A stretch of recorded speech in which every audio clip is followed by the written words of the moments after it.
Welcome to NTD Newsroom. I'm Don Ma. A deadline for Iran is ticking closer as President Trump threatens to intensify strikes that he says could destroy a civilization. What the administration is saying today and how Iran is responding. Iranian officials urged their people to form human chains around power plants as they face a deadline set by President Trump. Vice President J.D. Vance in Europe today laying out two paths for Iran: normalize or face deepening economic pain. A significant step in the Trump administration's effort to crack down on the misuse of public funds. Acting Attorney General Todd Blanche just announced the creation of a National Fraud Enforcement Division at the Department of Justice with an additional 93 prosecutors in every district across the country. Voters in Wisconsin and Georgia ahead in the polls in key races that could shape the political landscape ahead of the midterms.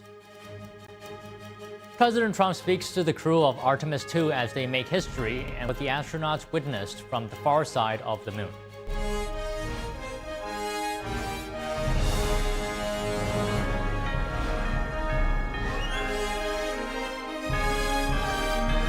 This is NTD Newsroom, live from our global headquarters in New York City.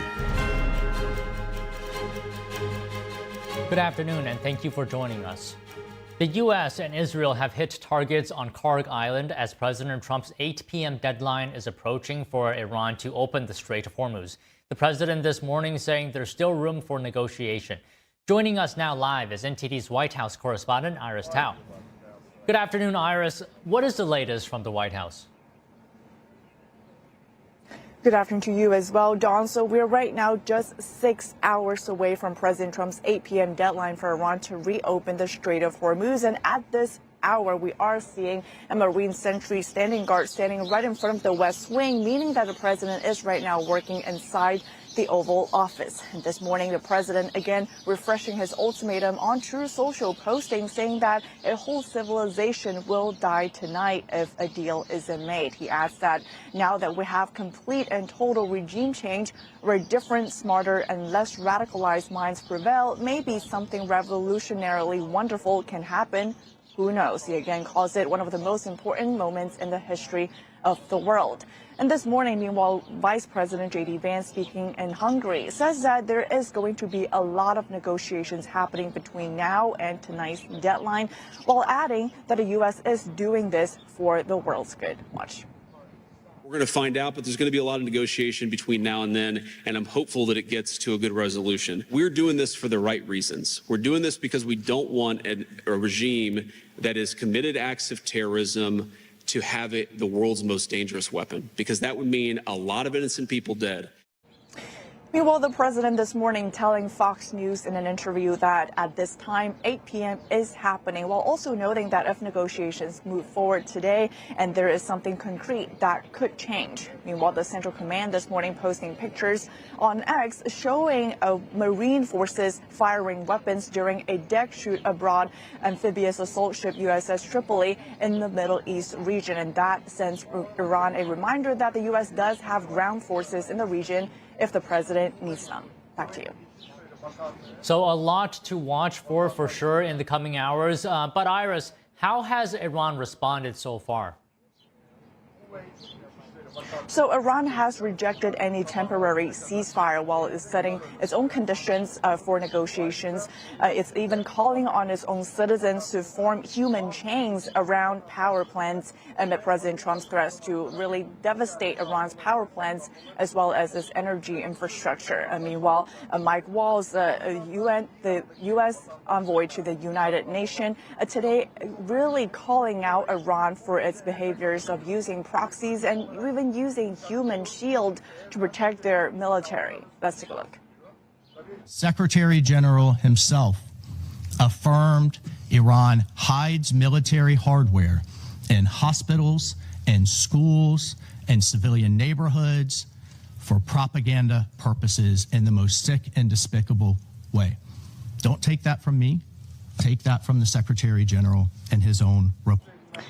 Using human shields in this kind of regard is a violation of international law. Meanwhile, the U.S. Secretary of State Marco Rubio today also calling out Iran, accusing it of an act of terrorism by attacking commercial ships in the Strait of Hormuz, where 1/5 of the world's oil passes through. Here's him speaking today. Watch.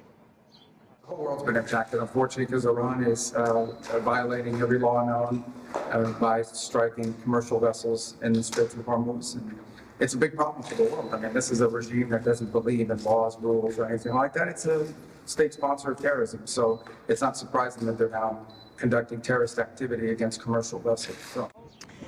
And Don, just earlier today, Russia and China at the UN vetoed a resolution aimed at reopening the Strait of Hormuz, and this coming just hours before President Trump's 8 p.m. Eastern Time deadline tonight for Iran to reopen that strategic waterway, or the U.S. will attack Iran's bridges and its energy infrastructure. Back to you. All right, Iris, thank you. The United Nations today failed to pass a resolution that urged nations to secure the Strait of Hormuz. Bahrain introduced the resolution. Here's the foreign minister of Bahrain addressing the Security Council through a translator. The Islamic Republic of Iran has no right to close this waterway to international navigation, nor to deprive the peoples of the world of these resources essential for life. In doing so, it violates international law, the United Nations Convention on the Law of the Sea, and fundamental ethical and humanitarian principles. The majority of the UN Security Council voted in favor, but with vetoes from China and Russia, the resolution still failed to pass. Pakistan and Colombia abstained. The resolution encourages nations to coordinate defensive efforts to ensure the safety of navigation through the Strait of Hormuz. This includes the potential use of escorts for merchant vessels and other actions to deter obstruction of the waterway. Bahrain currently holds the Council's rotating presidency. The kingdom's civilian infrastructure and energy sites have been under attack from Iran since the start of the war. Bahrain is a U.S. partner in the Gulf region that depends on the strait to export its oil and gas. The State Department is ordering all Americans in Bahrain to shelter in place until further notice. The U.S. Embassy in Manama is suggesting Americans to remain in a secure structure and stay away from windows. They should also have supplies of food, water, medications, and other essential items. The embassy is asking people to check their email for updates or last-minute changes. The embassy suspended all routine consular services. Americans should contact Manama consular at state.gov in case of emergency. The Israeli military calling on Iranian citizens to avoid train travel. The Israeli Defense Force posting on X in Farsi, the official language of Iran, early this morning. It asks Iranians to refrain from using and traveling by train throughout Iran until 9 p.m. local time. The post says their presence on trains and near railway lines endangers their life. The post comes as Israel conducts a massive wave of attacks against dozens of infrastructure sites across Iran. Oil prices are up again today. The International Energy Agency saying the current oil and gas crisis is more severe than those of 1973, 1979, and 2022 combined. Brent crude was at $110 a barrel as of this afternoon. Meanwhile, West Texas Intermediate crude was up more than 2% at $115 a barrel, a 4-week high. In an effort to rein in prices, International Energy Agency member countries agreed to release part of their strategic reserves last month. In addition, the U.S. announced the release of 172 million barrels from its Strategic Petroleum Reserve. Oil-producing nations that are part of OPEC agreed on Sunday to raise their May oil output quotas by 206,000 barrels per day. President Trump says tonight is one of the most important moments in the history of the world as the deadline approaches for Iran to make a deal with the U.S. and open the Strait of Hormuz. Joining us now is Kervin O'Quinn, former lead intelligence, surveillance, and reconnaissance coordinator for the U.S. Army. Kervin, thank you for joining us today. Trump is saying that a whole civilization could die tonight. I'm just wondering here, why isn't Iran meeting U.S. demands immediately? If I were Iran, I would be terrified right now.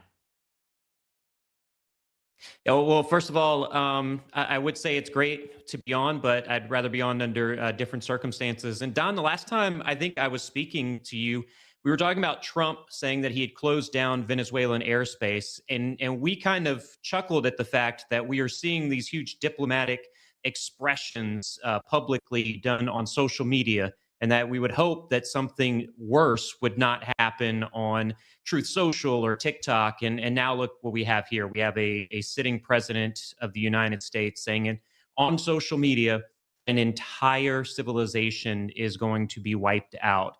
Now, is what I would like to believe here, and what my assessment here is, that this is Trump-hyperbole.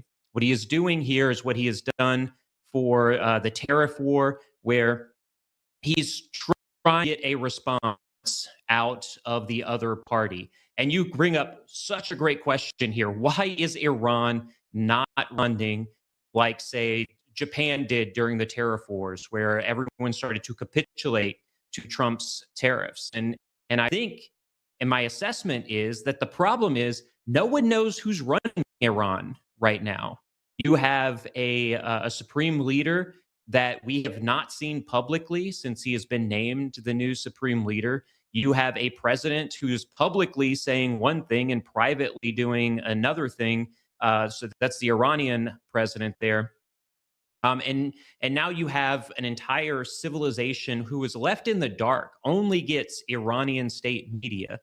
So I think right now, some parts of the Iranian regime feel emboldened. They are going to, like I've said with Putin, you just test the bully and you say, hey, are you going to do what you say you were going to do? And we are going to live with that. So what we're seeing right now are two competing adversaries going at each other verbally, and we're going to find out tonight, who outlasts who. So some are raising concerns of President Trump's threats, such as, bombing Iran's power plants. But President Trump said yesterday, and we've seen social media posts as well, President Trump saying that the Iranian people will be willing to endure such action if it means lasting freedom, right? We're talking about decades into the future. What is your view on this?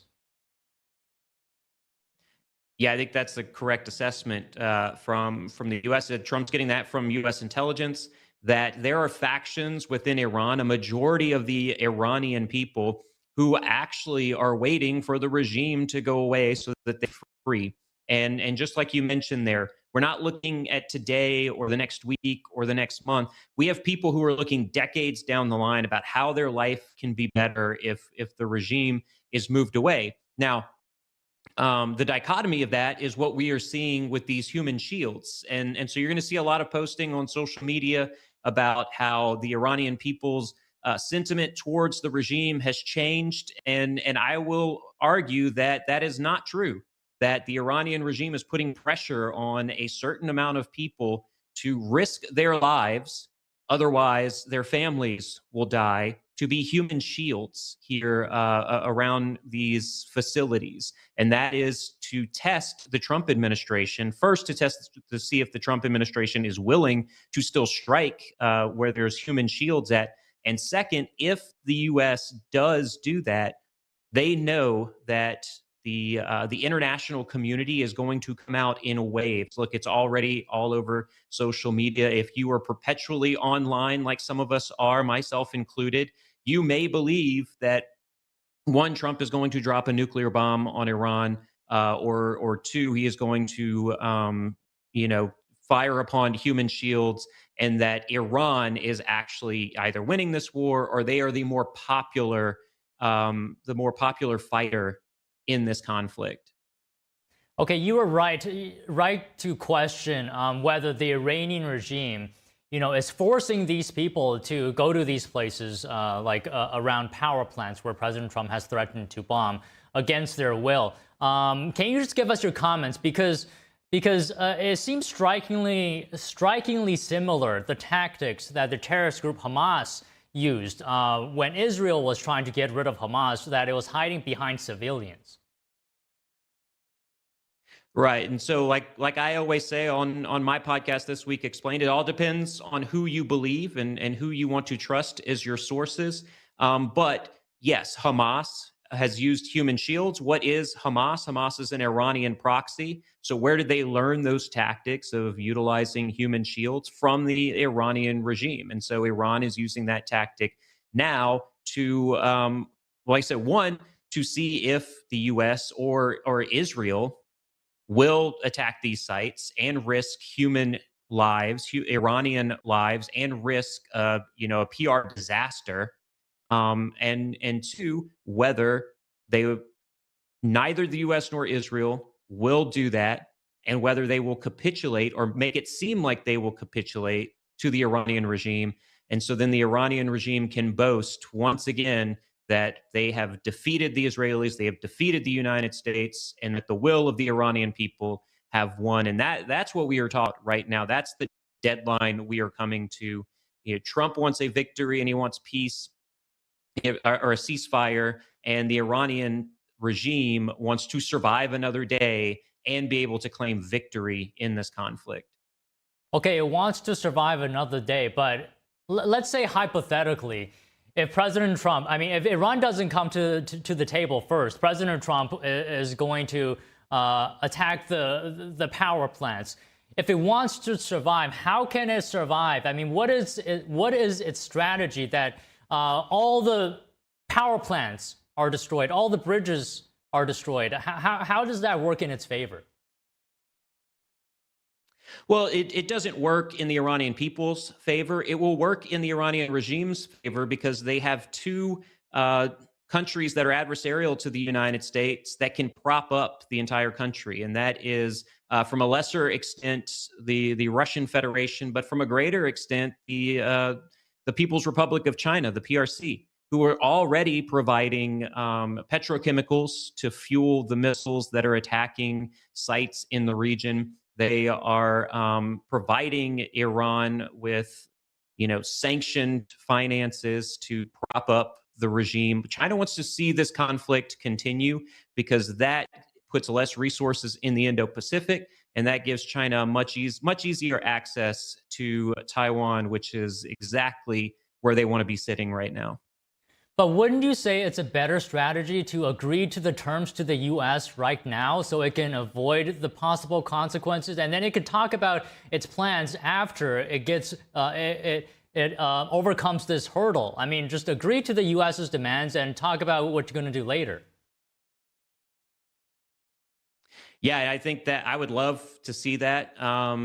Make no mistake, I don't understand what's going on through the minds of the Iranian regime. They are backed in a corner right now. I would assess that they believe that what could be seen as a defeat, which it would be if they capitulate now to Trump's demands, and they feel emboldened by the international media's portrayal of Trump as a madman. And he's not helping himself with these social media posts. But what I would say is the Iranian regime is backed in a corner. If they lose, if they capitulate, there is a chance the people of Iran rise up and go after the regime. And that, I think, is much more dangerous than any U.S. strikes within the borders of Iran. The people uprising and starting a revolution in Iran, which, by the way, they should do. This is my opinion. They should rise up against the regime. That is a lot more dangerous to the regime than Israel and the U.S. can do to them, save a nuclear weapon. Right, that is a good point. I also wanted to talk to you about the Strait of Hormuz. So Iran's paramilitary Revolutionary Guard warned today that it would deprive the U.S. and its allies of the region's oil and gas for years if Trump carries out this attack. So in your assessment, does Iran have the ability to do this, especially, for years to come into the future? Yeah, Don, that's a great point that you made, because you asked the question that I was going to answer, that in the short term, yes, they do have that. But in phrasing the question the way that you did, the answer is no. Long term, do they have the ability to do that with the amount of sanctions that are on Iran, the dwindling missile stockpiles that they have, although they do have some missile stockpiles left? long term, they have no way that they can do that without the help of, other allies within the region. And look, they don't have many allies in the region. Saudi Arabia is not an ally; they are an adversary. Bahrain, the UAE.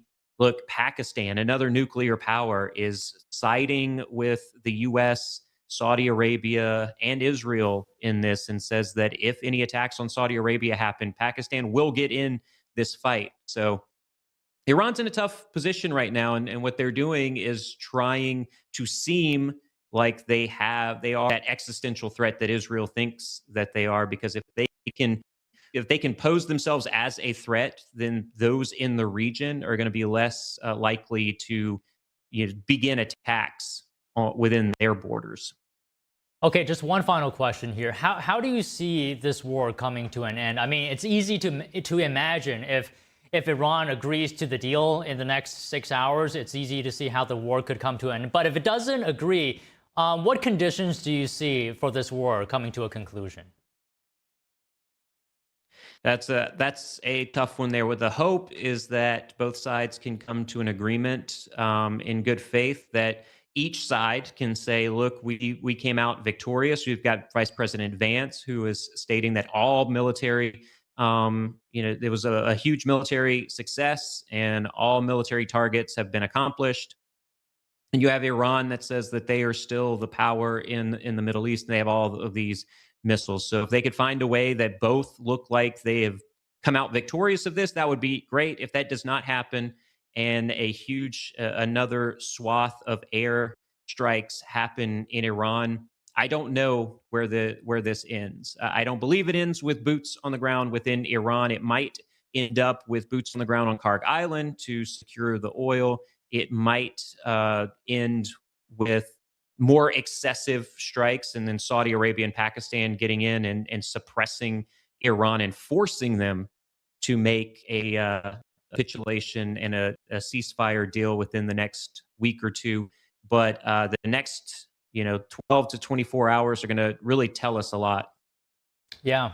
First, we have to wait 6 hours, and then President Trump said this war could come to an end 2 to 3 weeks. So either way, we won't have to wait too long, I suppose, to see what happens. But really enjoyed speaking with you today, Kervin. Thank you.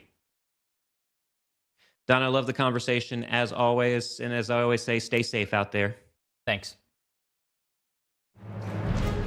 Vice President J.D. Vance in Europe today, laying out two paths for Iran: normalize or face deepening economic pain as President Trump sets a hard deadline for action. A former Muslim turned Christian pastor says Iranians are turning to Christianity. What are the main drivers behind these conversions? We talk to her after this break.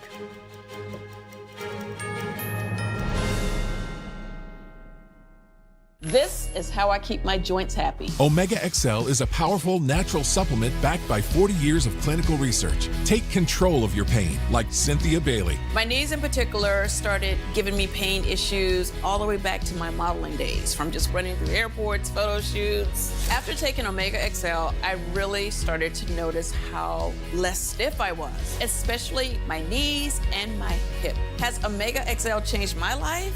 Yes. I barely notice my joint pain anymore. Now I'm like literally sprinting through the airports. My secret is Omega XL. Pick up the phone and call now to get this exclusive TV offer. Buy one Omega XL and we'll send you a second bottle absolutely free. You'll also get a free bottle of Vitamin XL D3. Buy one, get two free. A total value of over $115, all for just $49.95. You save more than 55% and shipping is free. Backed by a money-back guarantee and is not available in stores. Operators are standing by, so call now. I trod on my glasses yesterday and I had to pay up front for a new pair that I can't even pick up for another 10 days. So I looked for another way and I found Select Specs. I ordered online. My new glasses just arrived this morning and I can pay over the next few weeks. This is the way to buy glasses. See now, pay later with Select Specs. Next day delivery and deferred payment options. Only at selectspecs.com. There's a whirlwind of emotion and activity going on in this painting. and there's chaos all around and threat from below. The walls surrounding her, and they're anything but unmoved. They're moving all the time, and we sense that. But this little girl remains unmoved. She's in quite a perilous situation, but she's completely strong and serene, and she's actually meditating. It was very, very well liked because no matter what culture or what sort of walk of life you're from, I think people, they see it and they immediately understand what that energy, what that message is, and they're drawn to it because everybody kind of needs a little bit of that in their own life, of, you know, the steadfast calmness and something to hold on to. It's definitely an inner peace in the midst of something very chaotic, and for a lot of people right now, the whole world is very, very chaotic. So I guess that's another reason why so many people are very drawn to this.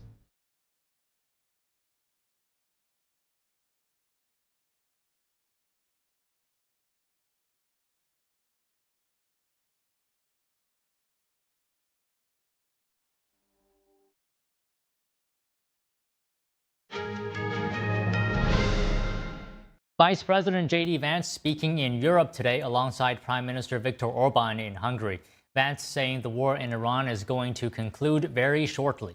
He says the U.S. has largely accomplished its military objectives in the war and that the nature of the conclusion is ultimately up to the Iranians. I think there really are two pathways, and I'm oversimplifying this a little bit, but I think pathway one is where the Iranians decide they're going to be a normal country. They're not going to fund terrorism anymore. They're going to be part of the world system of commerce and exchange, and that's going to mean much better things for them economically. It's going to mean better things for the peace and safety of the world. It's going to mean a lot of good things for a lot of people all over the planet. That's option A.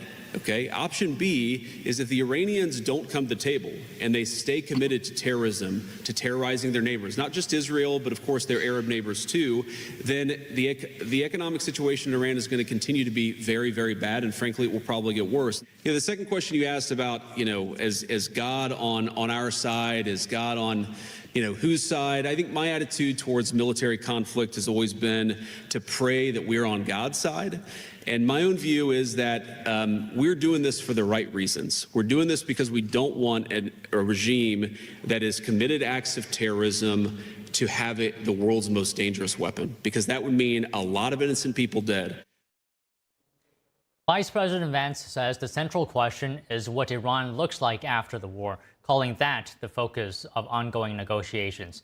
He says President Trump has been clear that Iran is trying to impose economic pressure through the Strait of Hormuz, but Vance adds the president believes the U.S. has far greater ability to inflict economic costs on Iran than Tehran can impose on the U.S. or its allies.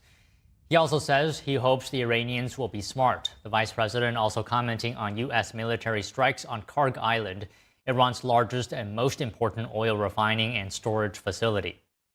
My understanding, you know, having talked to Pete and General Kane about this, is that we were going to strike some military targets on Karg Island. I believe we have done so. The president's deadline has been followed by us and everybody else, and he said very clearly, we're not going to strike energy and infrastructure targets until the Iranians either make a proposal that we can get behind or don't make a proposal, but he's given them until Tuesday at 8 o'clock. So I don't think the news on Karg Island represents a change in strategy or represents any change from the President of the United States. He continues to say the deadline is 8 o'clock, and the deadline is for what?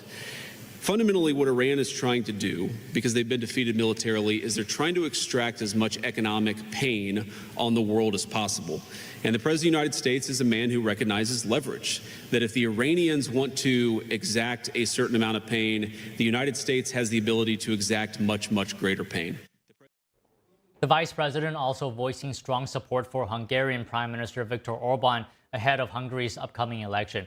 Vance says he wants to help Orban as voters prepare to choose their next prime minister in about a week. He says he's not expecting Hungarians to follow his lead, but says his visit is meant to send a message, especially to European Union officials in Brussels. Vance criticizing what he called the bureaucrats for undermining Hungary's leadership. He also praised Orban's policies, especially on energy security. He said Hungary has avoided the worst of Europe's energy crisis due to Orban's approach, causing it a potential model for the continent. The Iranian regime is asking its citizens to form so-called human chains around power plants as President Trump threatens to strike Iran's infrastructure if a deal is not reached by 8 p.m. Eastern tonight. An Iranian minister in charge of youth affairs is urging young people, including athletes, artists, and students, to join those human chains. This comes as people in Iran continue to have limited internet access. Authorities cut connectivity when the war began, meaning many Iranians are receiving limited information about the war. Iran has executed a man for attempting to storm a military installation during a public uprising earlier this year. State media reported that he was the fourth individual in the case to be hanged in the last several days. The organization Iran Human Rights said he's the 10th political prisoner to be executed in a little over a week. Amnesty International said another man convicted in the same case faces execution in the coming days. The Iranian regime cracked down on demonstrators in January amid nationwide protests against the government. Iranian authorities said the defendants had tried to seize weapons and military equipment during protests. According to Amnesty International, several defendants are facing execution in connection with the demonstrations, adding that some have been tortured. To talk about the current state in Iran, joining us now is Isik Alba, former Muslim turned Christian pastor. So first of all, thank you for coming on the show today. Just to start off, can I just ask you, it's very interesting here. What made you become a Christian pastor, given your Muslim history? Well, thank you so much for having me on the program. It's a long story, but I grew up in Istanbul, Turkey, as a devout Muslim, and I memorized most of Quran during my childhood. On the day I was going to commit suicide, Jesus Christ revealed himself to me in a miraculous way, and I surrendered my life to Jesus. So from that moment on, everything turned upside down or side up down. God changed my heart and my love for people, of course. Can you just talk to us about how has your understanding of truth, for example, faith and freedom evolved through this journey of yours, through your life? Well, it was a very painful journey. Of course, I grew up during civil war years in Turkey. So what is happening in Iran right now, very personal to me. I have seen arms and legs flying in air, people killing each other in front of my eyes when I was a little girl. And I saw the radicals and how Islamic jihadist ideology can hurt and put in invisible chains so many people, and I was one of them. So coming to Christ, of course, changed my life, my perspective, my identity completely. And from the day one, I started becoming a soul winner for Jesus. Okay, so you bring up that the situation in Iran is very personal to you. So I want to talk to you about that. The protests that we've seen in Iran, is there more than just the political aspect of it? Is there any evidence that suggests a broader ideological shift among Iranians, younger Iranians? Well, as in the US, we are seeing everything political. It is becoming a right and left thing, which shouldn't be, because we are talking about human rights, human freedom. Human are living like human. And we are seeing in Iranian government under this tyranny and oppression, people haven't been experiencing the life that they supposed to have. And this is a reaction to people for so many generations that under oppression, under abuse, under persecution, and no freedom. So we are seeing these peoples right now, they are saying basically, I prefer to be free or die. And they are choosing life over death. And if that means if they are not going to be free, they don't want to live, basically. And this is their reaction. This is not political. I am not speaking from a theory. I'm speaking from a memory. And I fled to America for my life. I fled to America for my freedom. And I know what this means to Iranian people. Okay, so we know you converted to Christianity. Are there other people, other Iranians that you know of who are in the same situation, who turned to Christianity? Oh, absolutely. Our primary ministry is to Iran and Turkey, which I am from Turkey, and a lot of Iranians speak my language as well. And there are so many people are coming to Christ right now in Iran. They are hungry and thirsty for truth right now. And they are running from this evil regime and ideology with all their hearts, and they want to find the truth. It's not about the existence of God in their minds. It's about finding true God right now.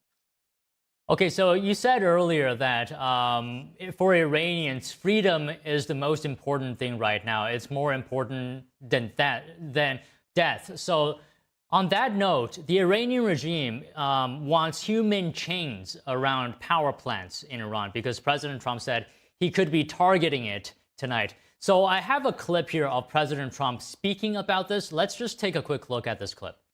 Why would they want you to blow up their infrastructure, to cut off their power? Wouldn't that be punishing Iranians for the actions of the regime? They would be willing to, and it's suffering, they would be willing to suffer that in order to have freedom. The Iranians have, and we've had numerous intercepts. Please keep bombing. Bombs that are dropping near their homes. Please keep bombing. Do it. And these are people that are living where the bombs are exploding. And when we leave and we're not hitting those areas, they're saying, please come back, come back, come back.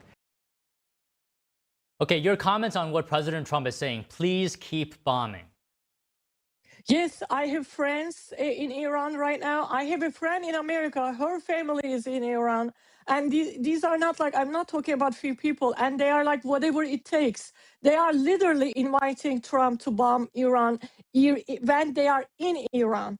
Because they are like, if this is not going to happen right now, it is never going to happen. They see it as an opportunity. And they are being kamikazes. They are being sacrificed, human sacrifice for the next generations to come, because they know that they cannot live under this tyranny, oppression, and abuse anymore.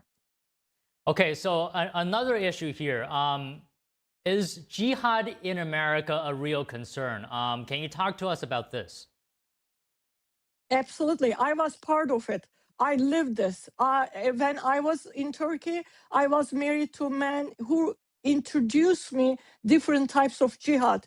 His family was involved in this type of jihad, which is economical jihad, educational jihad, media jihad. We are seeing right now Islam is a peaceful religion lie.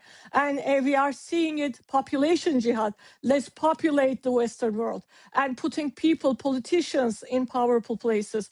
These are all forms of jihad. Jihad is not only physical. It is not only with tanks and bombs. It is also an ideology that invades, invisibly, quietly into the Western world and invade this world.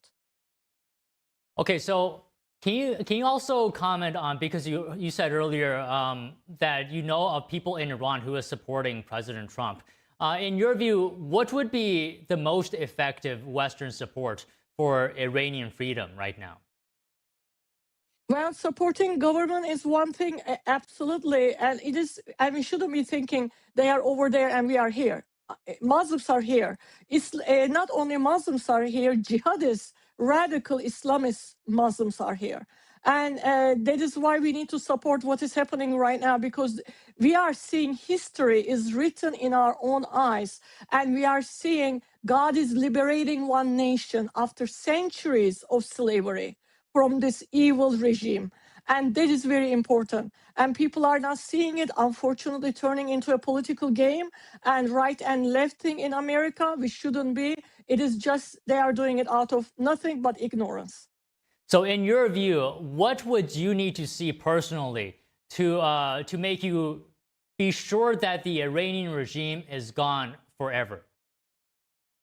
Well, we saw this in the past under Bush administration that we were in Iraq As soon as a new government came, we took our troops away from Iraq. What happened? ISIS birthed because of that. So in Afghanistan, as soon as new government came, we took our troops and we lost billions, maybe trillions of dollars, technical equipment and new technology. We left everything there. If this happens in Iran, then everything is in vain. We cannot just hit and run. This is going to take at least several decades to be there to ensure Iranians' people's safety and freedom under a healthy government. It's going to take a while to establish that. If we hit and run, we are just going to open the arena for another terrorist group to come and be in dictatorship in Iran. Okay, just one last question. What do you think is Israel's role right now in this situation? Israel's role is very important. As a matter of fact, Israel has been, as we all know, bullied by Iran, and Iran has been supporting the terrorist groups. And of course, Israel is going to be a great ally for America. However, Israel is always fighting for her existence. And that is very important to understand. When America is helping for the freedom of Iranians, but on the other hand, Israel is protecting herself. Israel is fighting for her freedom as well.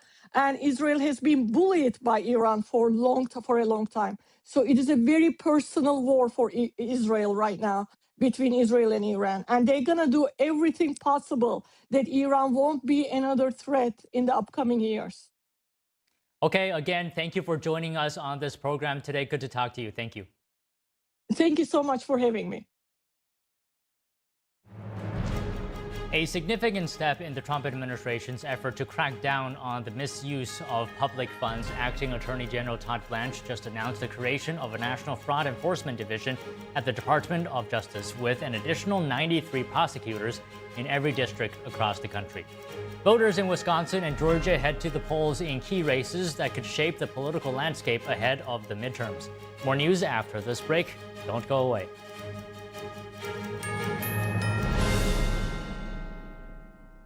Are you sitting at home living in pain? Maybe it's in your hands, maybe your back or your hips. The good news is you don't need to live in pain. Why? Because there is Omega XL, a one-of-a-kind, natural, powerful joint relief supplement created from the green lip mussels of New Zealand.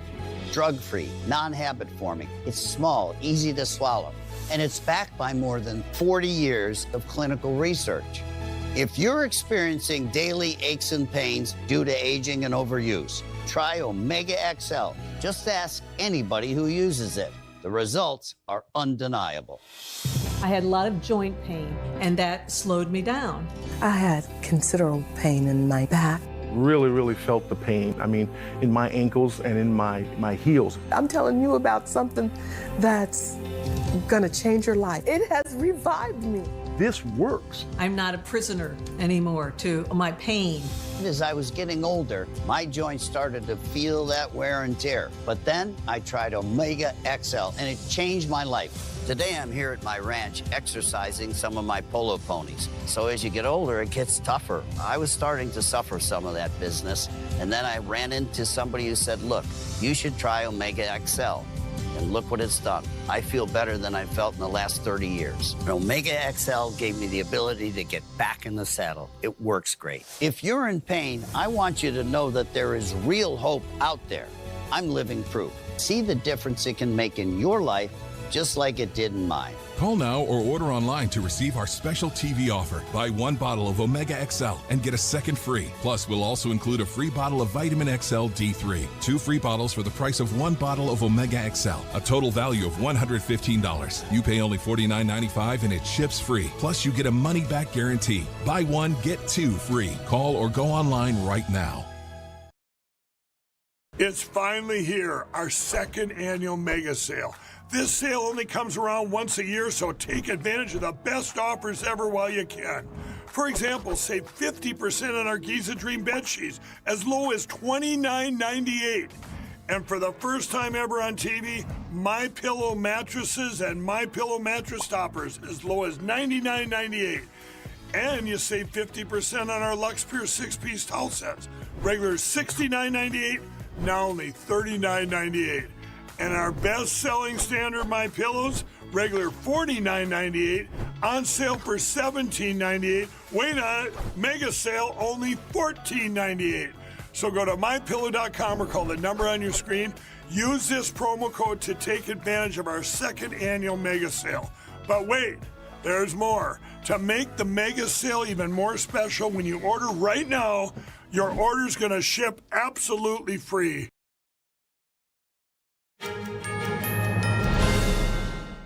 Acting Attorney General Todd Blanche announcing the Department of Justice is establishing a National Fraud Enforcement Division along with a detention center to tackle the high levels of fraud involving taxpayer money. Its core mission will be to zealously investigate and prosecute those who steal taxpayer dollars and rip off the American people. Our vision is to build a robust fraud-fighting squad capable of investigating and prosecuting the full spectrum of fraud against taxpayer dollars.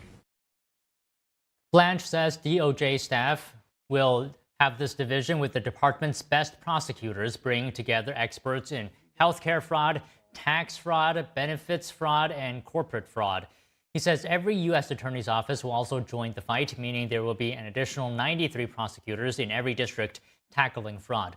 Blanche says the National Fraud Detention Center will be a permanent prosecutor-led multi-agency team that will use data analytics to find those responsible for defrauding federal government programs. And in Georgia today, voters are choosing a successor to former Congresswoman Marjorie Taylor Greene. Republican Clay Fuller faces Democrat Harris in a special runoff. Here's more. Harris is a retired Army brigadier general and cattle rancher. His campaign is focused on challenging what he calls out-of-touch politicians from both parties. Fuller has President Trump's endorsement and is favored in the deep red district that President Trump carried by 37 points in 2024. Greene resigned from Congress in January. The winner of today's runoff will fill her seat into next January. Both candidates have already filed to run in the regular primaries this fall. And in Wisconsin, voters head to the polls today to decide a Supreme Court race that could reshape the state's judiciary. Democrat-backed Chris Taylor faces Republican-backed Maria Lazar. Taylor is an appeals court judge and former Democratic legislator. She focused her campaign on abortion access and economic issues. Her opponent, Maria Lazar, is also an appeals court judge. She has defended her pro-life positions and emphasized her judicial experience under former Governor Scott Walker. A victory for Taylor would give liberals a 5-2 majority in Wisconsin's Supreme Court. Today's contests in Wisconsin and Georgia are seen as early indicators of voter sentiment ahead of the midterm elections. California's high-speed rail project connecting Los Angeles to San Francisco is now estimated to cost $126 billion. In February, the state's high-speed rail authority had forecast $39 billion in capital funding through 2020-2045. Rail Authority board member Anthony Williams addressed the $87 billion shortfall in an interview with CBS's 60 Minutes, calling it a big gap to fill. Williams also admitted that there hadn't been enough financing to complete the rail line when construction started. Voters approved the project in 2008. The railway was initially supposed to cost around $33 billion, with an original completion date of 2020.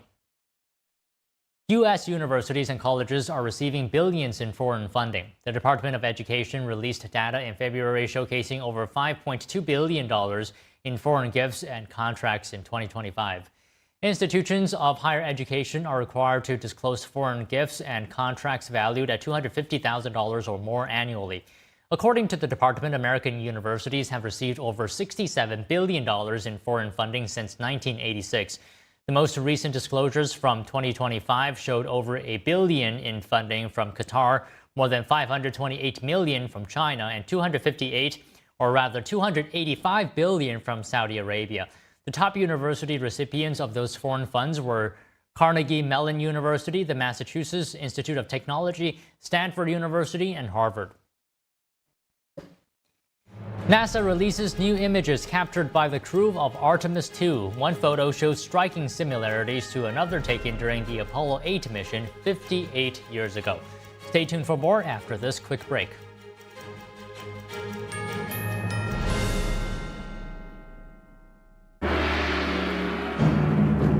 has lasted 5,000 years was once almost lost. Now, the world awaits the divine culture's return. See it at least once in your lifetime. Shen Yun returns to David Koch Theater, March 25th through April 12th. Get your tickets now at shenyun.com. Have you heard what's happening at Mathis Home? Our spring style event is going on now, with hundreds of options for your new dining room. This 52-inch table is a great deal. It's just $4.99 in your choice of finishes. Mix and match chairs to complete the look that's just right for you. You can also get it with a marble top or in a larger size for extra seating. We have your style in stock now with fast, free delivery. Get your new dining room and save at your furniture superstore, Mathis Home. Amazing grace, how sweet the sound that saved a wretch like me.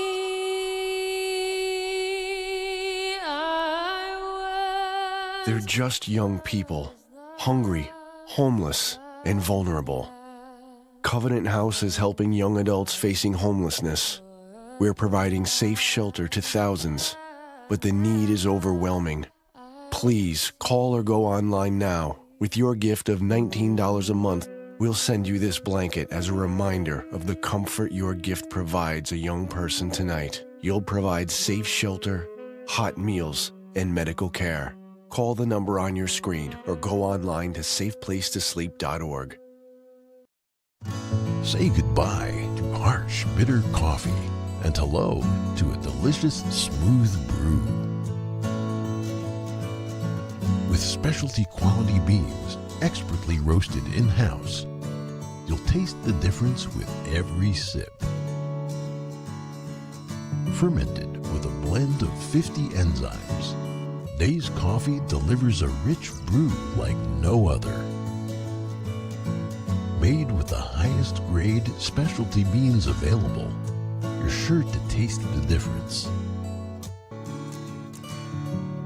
Elevate your morning with Days Enzyme Fermented Coffee. When it comes to disasters and emergencies, it's not a matter of if, but when. I'm relying on luck, but who knows if it'll be on my side. Let's prepare so we all have a better story to tell. Take control at ready.gov/olderadults.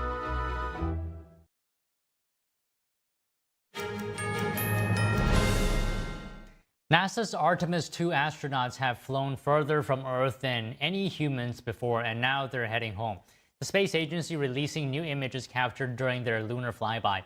One photograph bears striking similarities to the iconic Earthrise image taken by astronaut Bill Anders 58 years ago, earlier during the Apollo 8 mission. A separate image released by NASA shows the rings of the moon's Oriental Basin captured by the Artemis II crew as they circled the moon. Another stunning photo shows the moon eclipsing the sun as the crew passed the far side of the moon. Michigan is back on top of college basketball. The Wolverines defeating UConn 69-63 to claim their second national championship, their first since 1989. Elliot Cadeau led the way last night with 19 points and was named Most Outstanding Player. The Wolverines overcame a slow start in the first half, shooting just 0 for 8 from three-point range, but they made up for it by dominating inside the paint at the free throw line. Coach Dusty May inherited a program that went 8-24 in the 2023-24 season. He praised his team's defense and resilience. Michigan held UConn to around 31% shooting, forcing turnovers and controlling the paint despite poor perimeter shooting. UConn fought to the end, but late free throws and a clutch three-pointer from McKinney sealed the victory. The Wolverines became the first title-winning team in college basketball history to start 5 transfers. We weren't very good early in the year. The first two exhibitions. We beat St. John's, but they weren't St. John's yet. And then we didn't play well. And at that point, we considered pivoting and changing our lineup and going a different direction and maybe admitting failure for our vision. And because of our staff, I remember the day like it was yesterday. We were in the conference room and we did a deep dive in everything that you can come up with to try to predict whether we thought it would work. And once we left that meeting, we were more committed than ever. I mean, they're legit. I mean, they're definitely, deserve to win the national championship. They're clearly the best team in the country this year. They're just so hard to score against at the rim. I could talk about the threes that we missed, and I thought we had a lot of good threes that we missed, but they just made it so tough on us around the rim. Cherry blossoms are popping up across New York City. Popular spots include Brooklyn Botanic Garden and Sakura Park, and of course Central Park, which is drawing crowds to watch the short-lived display of color. NTD's Nicole Bani has more. Right now, I'm standing here in Central Park, and behind me we have a beautiful example of a classic cherry blossom tree in full bloom. And New York City is really showing up and enjoying this beautiful scenery. We have people having small picnics, taking pictures, and just enjoying the beautiful pink colors. New York City's cherry blossoms trace back to a gift from Japan in 1912. Symbolizing friendship between the two countries, now Central Park has hundreds of cherry trees, including Yoshino and Kwanzan varieties, which bloom in shades of white and pink. Some of the oldest in the park are more than 100 years old and continue to draw visitors every spring. It's so beautiful. Like last year I couldn't see them, but like they look so nice. Cherry blossoms is like a new season, like a new start. It's just like fresh. For some, seeing the cherry blossoms is more than just about the view. Our first day in New York, so I think I'm always going to remember cherry blossoms just tied to the first day. I think they're gorgeous. And after a long winter, many say the bloom brings a sense of energy back into the city. A couple weeks ago it was snowing and cold and there was nothing on the trees, and now they're just here. It kind of makes, honestly, it's just beautiful. It makes me feel like a lot of joy. Not only does spring show life, it also shows everyone coming back outside and no longer being sheltered in or hibernating, more or less. You can track the blooms in real time using the Central Park's Conservancy Cherry Blossom Tracker online to make sure you can catch the best views. If you're looking to catch the peak cherry blossom season, it will be from around mid to late April. However, once the flowers are in bloom, they last only around 7 to 10 days. Nicole Bani, NTD News, New York.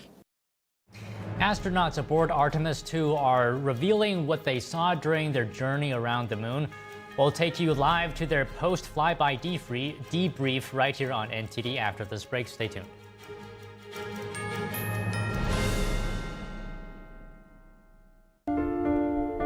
What if kids in America didn't have to go to bed hungry tonight?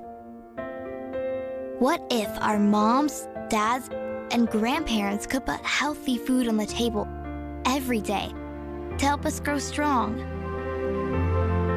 What if all of our friends and neighbors had fresh food too, and there was no hunger at all in America? And what if there was a way today for you to help? Call now or go online to helpfeedingamerica.org and give $19 a month, just 63 cents a day. So many of us don't have enough food to eat, but your monthly gift means families across the country and in your community can fill plates with food. Kids can get healthy meals year-round, even when school's out, and our neighbors can have fresh food. Food that moms, dads, entire families need to thrive.